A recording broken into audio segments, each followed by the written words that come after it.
So I already did my review of Avatar the Last Airbender. Yes, this is the art book, not the DVDs, and yes, it is mirrored. Sorry about that. But I think it is time to do my review, my long-awaited review, for The Legend of Korra. I don't know, I just thought that holding up the art books to show what I'm doing would have more weight to it rather than showing the DVDs. But I do have them. I don't really do Blu-rays because I feel like I'm limited to what I can watch it on. And there's more DVD players out there, so I have them on DVD.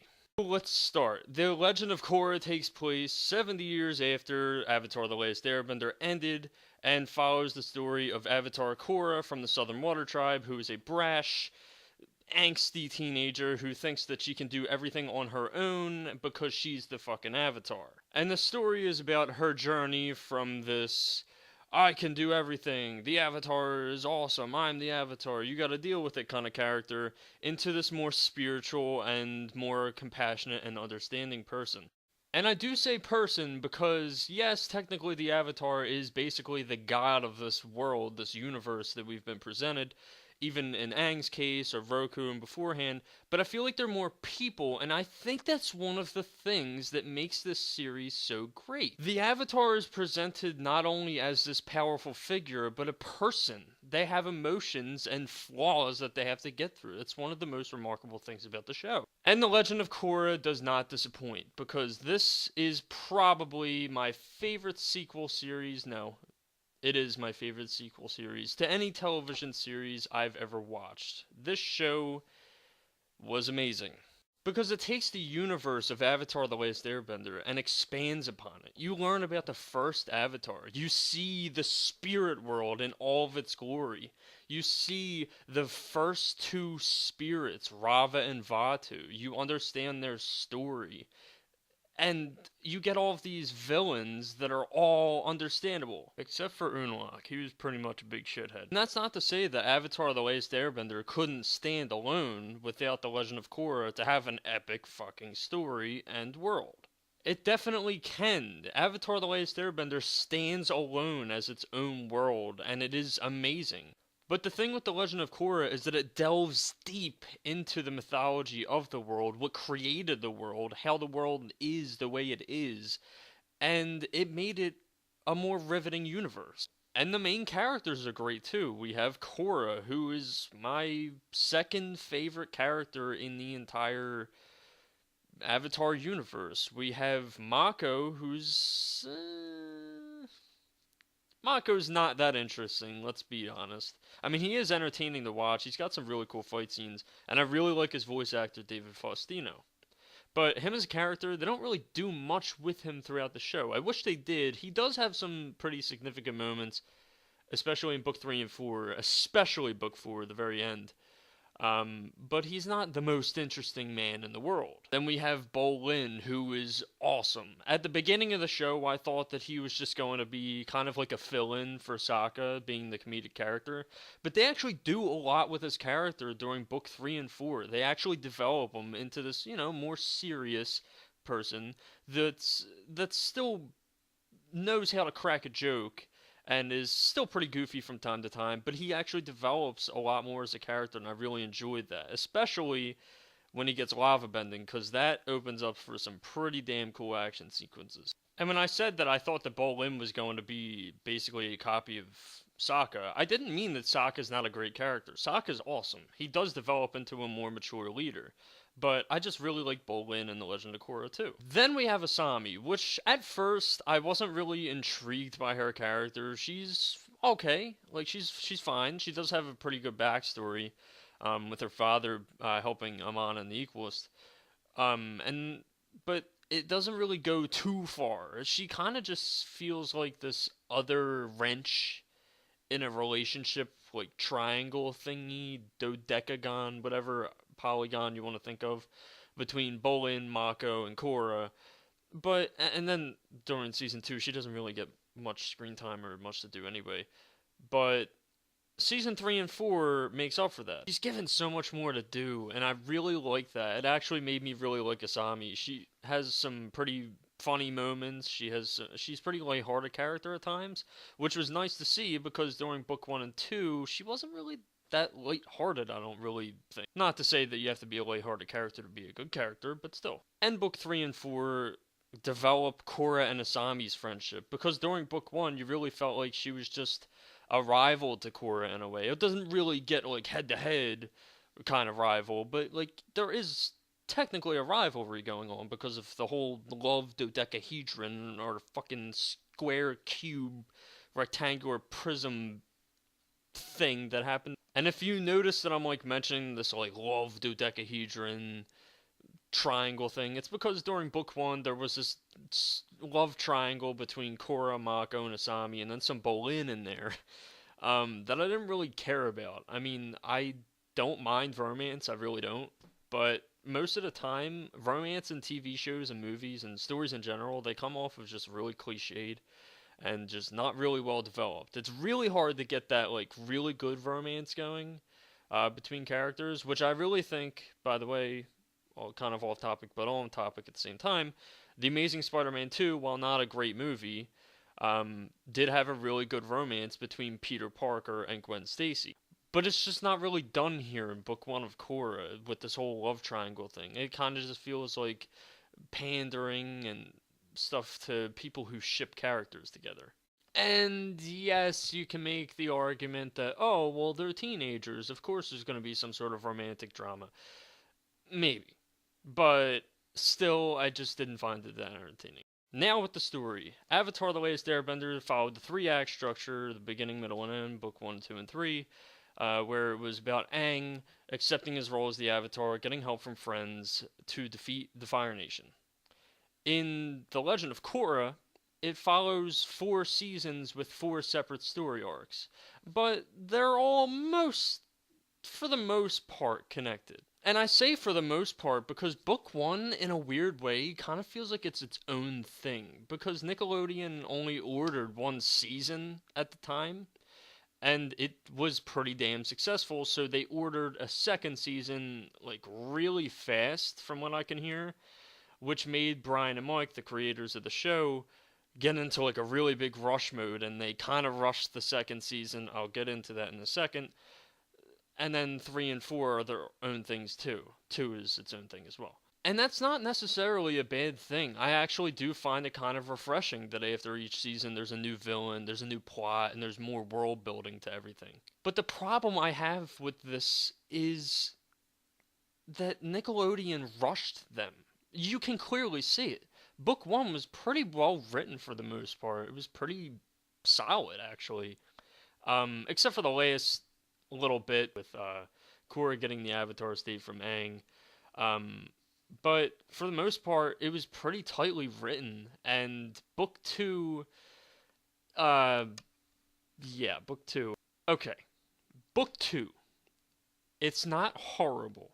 I know that most people say that it's the worst thing ever. It's garbage. It's complete shit. I don't agree. But I will say this. It is definitely the weakest season of The Legend of Korra. Because at the end of season 1, Korra's in this spot where she becomes more compassionate and mature because of what happened to her. Even though she gets her bending back at the very end. But in the very beginning of season 2, it kind of just seems like Korra's back to her old pouty self again. It kind of just feels like backtracking. Granted, you kind of know that the creators, while being rushed to make the 2nd season and then 3rd and 4th, so on, it does come around. It does have a pretty interesting story arc in the middle, with the first Avatar, Avatar 1, and the ending does pretty much tie up most, if not all, the loose ends of the 2nd season. But for me, it just felt like the series, when book 2's finale came, it kind of felt like the show peaked too early. It hit its strong point in terms of what's going on, because at the very end of season 2, there's a huge ass battle, like Godzilla type shit going on. But it just feels like it peaks too early, and there's some cop drama in the middle of it, and some parts feel pretty misjointed, or the characters get split apart, and they do address it. They do say, oh, we're all growing apart, and I know it's kind of hard, But that's, I think, what the problem about season 2 is that the things that are happening at the end feel so grand. It literally is the end of the world about to happen, and it just feels like the show just peaked too early. It's kind of like if book 3 of Avatar the Last Airbender happened after book 1 and right before book 2. But that being said, this, in my opinion, is where this show becomes practically on par with Avatar the Last Airbender. And with what, you may ask? I'm glad you asked, because it's book 3 and 4. They're fucking amazing. Now, I know so many people say this. They say book 1's pretty good, book 2 is and then book 3 and 4 are just amazing. But it's the truth. Book 3 does a really big twist. At the end of book 2, you have the spirit portals open, and spirits are able to roam freely, and there was this harmonic convergence thing that did the spiritual energy around the planet, and it shifted the world's energy. But in book 3, you get this really big twist that airbenders are starting to pop up all over the world, and you're like, holy shit, that's amazing! And you find out about this terrorist group, the Red Lotus, who's led by a character who gets airbending because of harmonic convergence, which kind of makes the villains run the full gambit. We've had waterbender villains, we have had earthbending villains, we've had firebending villains. Now we get a fucking airbender villain, and he is awesome. Zahir is amazing. And not only is it just the airbender Zahir, but it is 3 other friends, Pulley, Gazan, and Minghua. Minghua is a waterbender who doesn't have arms, which, confirmed by Brian and Mike, the creators, she was born without arms, so it's kind of just like a condition that she has, which is pretty cool. She has waterbending limbs, she could throw ice shits at you, and like make her ice arms, and it's amazing. And then you have Gazan, who's a lava bender, and it's pretty awesome. He's pretty cool. We have Pulley, who is a combustion bender, and they do say in this season that it is called combustion bending. You know, the third eye thing that Combustion Man had.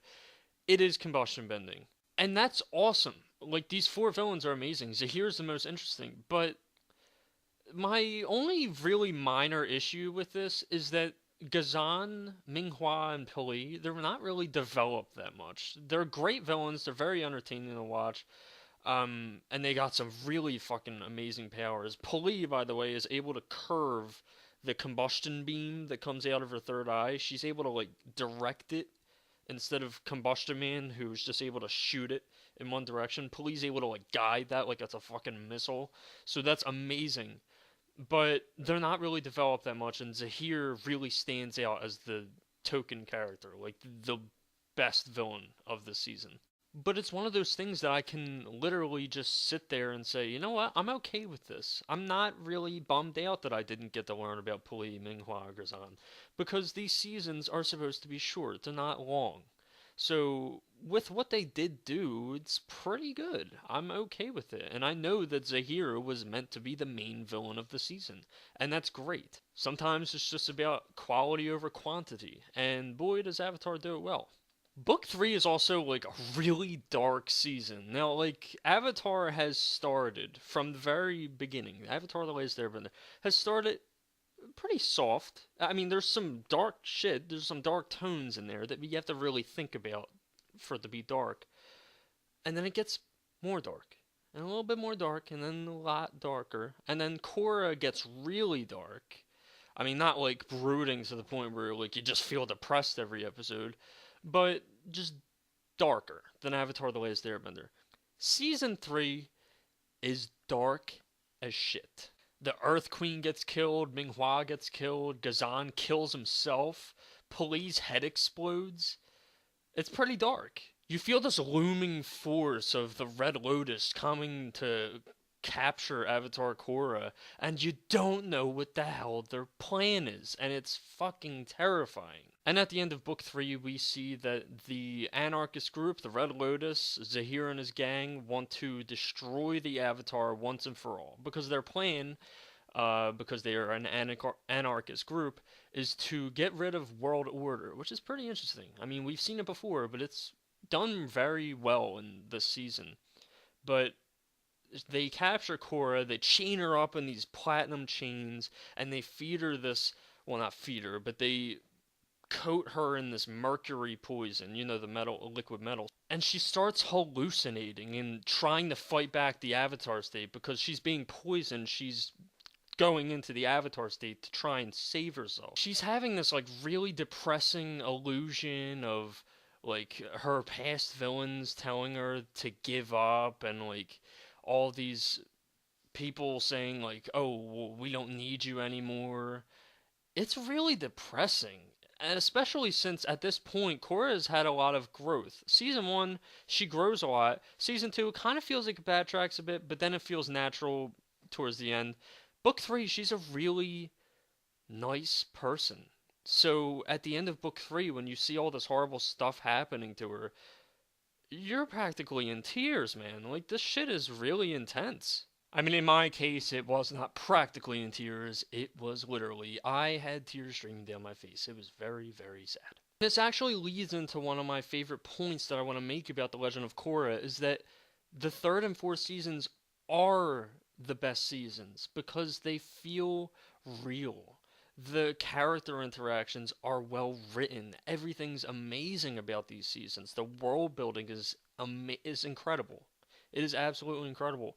But not just that, is that it just feels like that there are actual realistic, tangible consequences with what happens to the characters. Korra gets poisoned at the end of season 3, but she isn't okay after she gets the poison taken out of her. She has post-traumatic stress disorder. She can't sleep. She can't eat. She can't go to the bathroom on her own. She can't she can't put on clothes on her own. She is basically broken at the end of season 3, and it just makes it feel so much more riveting. Book 2 did have these consequences. I mean, not to this level, but they did make very clear that Korra doesn't have any wisdom from the past avatars. She had her connection severed. So that's a very good consequence, and I really like that they stuck through that throughout the entire series. That's amazing. I'm so glad they did not take the safe route and then give her her connection back. This is a show that takes risks. But the thing with Book 3's consequences and Book 2's is that Korra seems okay for the most part with the consequences that happen to her in Book 2. She's not happy that she can't get wisdom from her past avatars. But in Book 3, she basically has her life ruined. Like, these are some pretty big consequences. She's going to have to dig her way out of this. There's no easy way out of it. And that's what makes Book 3 and 4, which I will get to right now, so amazing. And now we get to Book 4, my personal favorite. Book 4, in its simplest terms, it's amazing. I absolutely love this season. Book 4 centers around the consequences that happen in Book 3 3 years later. And it's been 3 years since Korra has been poisoned. But not everything's okay. And everybody has moved on with their lives. Bolin is in the military helping stabilize the Earth Kingdom after the chaotic shit that happened in Book 3.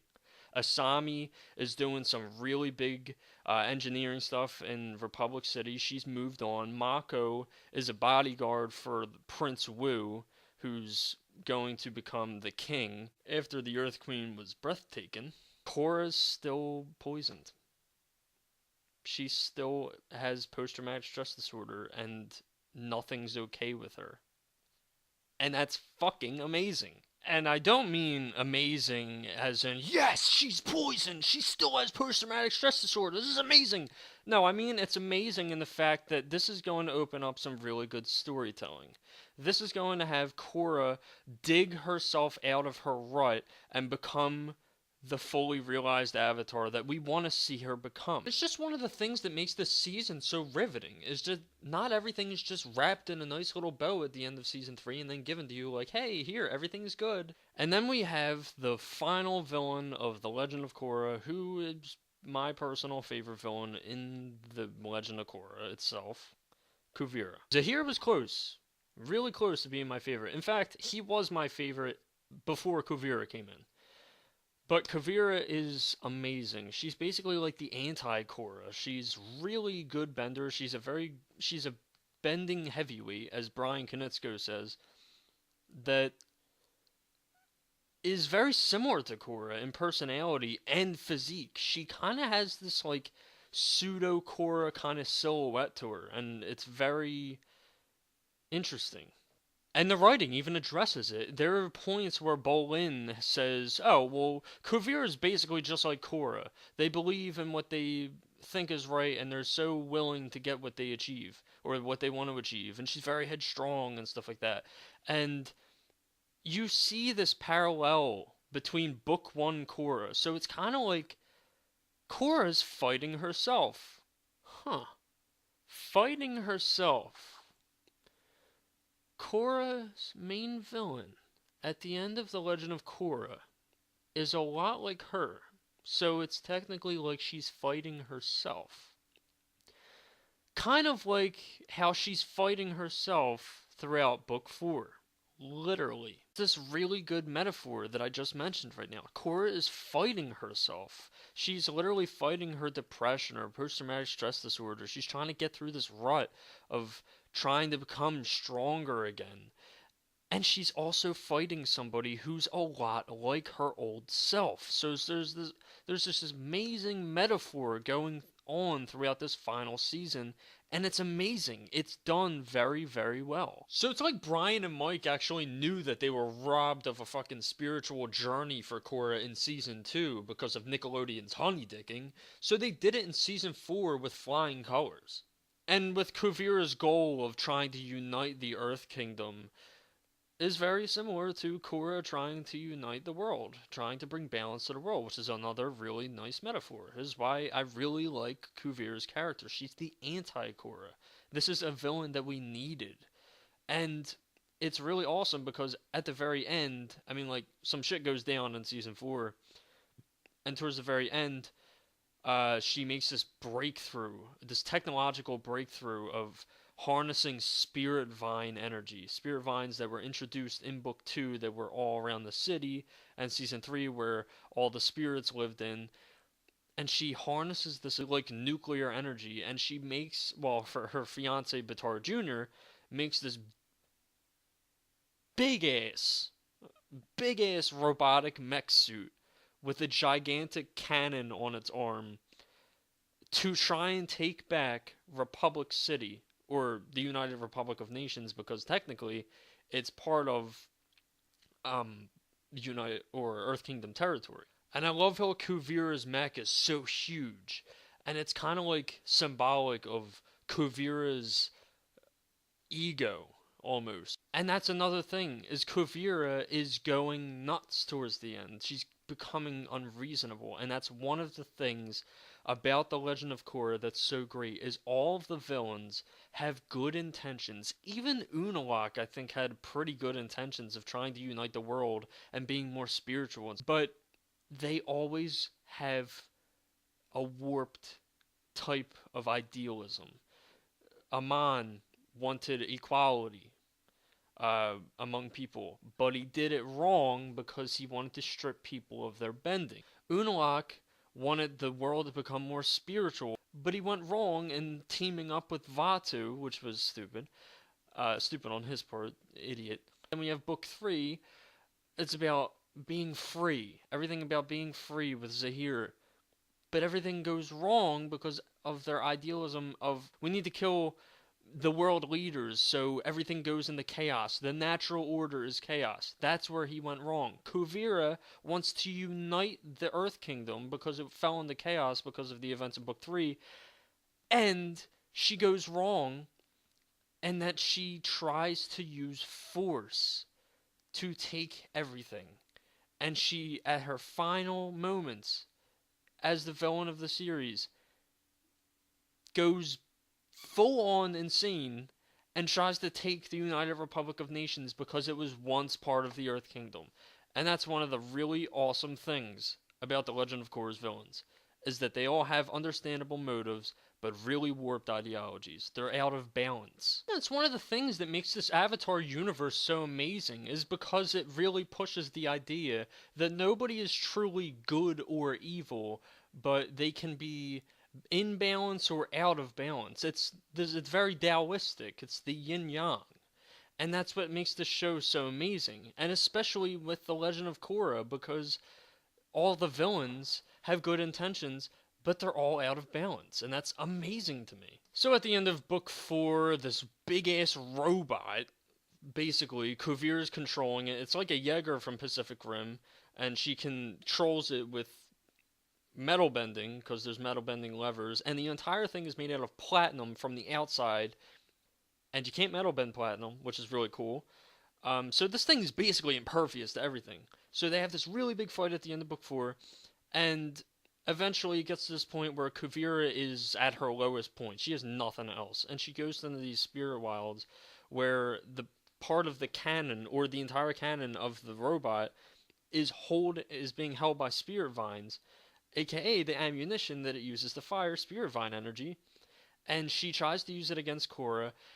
Everything goes haywire. Everything is exploding. Everything's all purple and bright and shit. And everything's really loud. And it gets to this point where the laser, as it's going out of control, Kuvira falls to the ground, and the laser's about to kill her. But my favorite scene in The Legend of Korra is when Korra jumps in front of the beam and just bends that shit like it's no tomorrow. It's just a really amazing moment, because not only is it this incredibly beautifully animated, really bright and colorful, vivid scene of this human, this person taking on this gigantic force to be reckoned with, but it's the fact of how symbolic it is. This is spiritual energy, and Korra was so spiritual at the end of the show, where she saved Kuvira, that she actually was able to bend pure spiritual energy. It is just a beautiful moment. Not only is it a moment of just amazing action, sound design, animation, coloring, everything, but it's just beautiful. And at the end, Korra bends everything back into a singularity, and this fucking spirit portal shoots up into the sky, and you just kind of feel like she brought balance to the world. It just feels amazing. Everything just feels so grand at the end. It feels like season 3 and 4 really hit its stride with this spiritual journey of Korra's, and it just feels so realized at the end. And then we have the controversial scene at the end where Asami and Korra hold hands to go on vacation in the spirit world. Here are my thoughts on that. I am okay with what happened.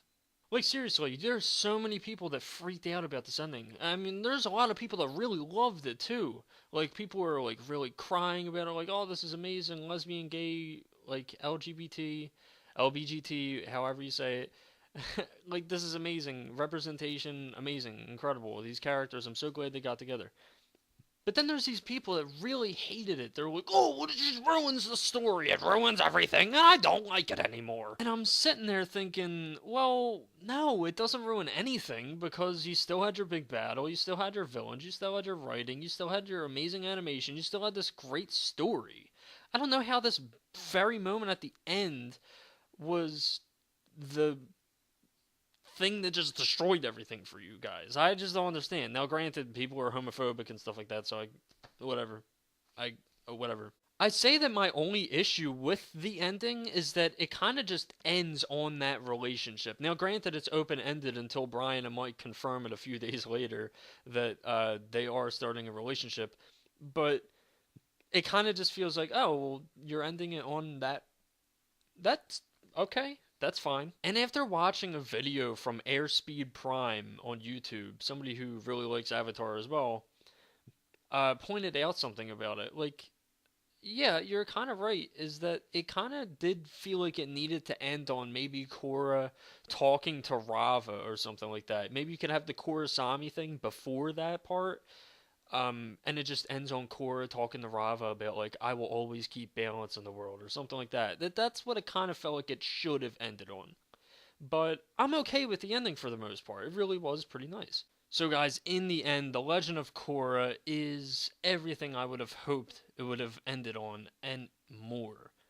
It is amazing. It really just pulls everything to a really good end with season 3 and 4. It really hits its stride. Season 1 was great. Season 2 was a bit rocky, but it really nails it in the end with season 3 and 4. It really, really does.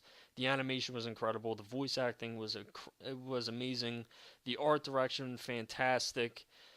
The sound design, the music is a step up from Avatar the Last Airbender. The animation was a step up from Avatar the Last Airbender. But in all, do I really think it's better than Avatar the Last Airbender? No. I actually think it's damn near impossible to surpass Avatar the Last Airbender in terms of what it's accomplished with its themes, its character development, and just metaphorical imagery and symbolic stuff. I just don't think you could beat that. But The Legend of Korra gets so close to being even on the level of Avatar. I'm serious. It is amazing. I absolutely love the show. If you haven't watched it and you watched this whole review, I spoiled a bunch of shit for you.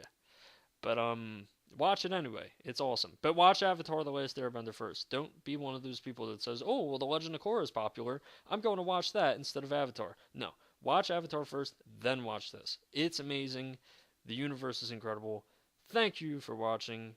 It's been a while since I wanted to do this review, but I got it out. Thank you.